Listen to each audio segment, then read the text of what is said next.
Welcome. If you want to manage notification settings in your Xiaomi Redmi K30s, at the first you have to go for the settings. Next you have to scroll down and find notifications. For example, you can turn off notifications on the lock screen, so we can just don't show them at all. And here we get also a very app on our smartphone.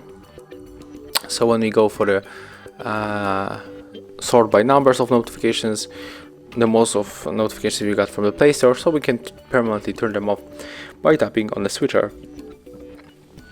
And of course we can make it for any app available on this list.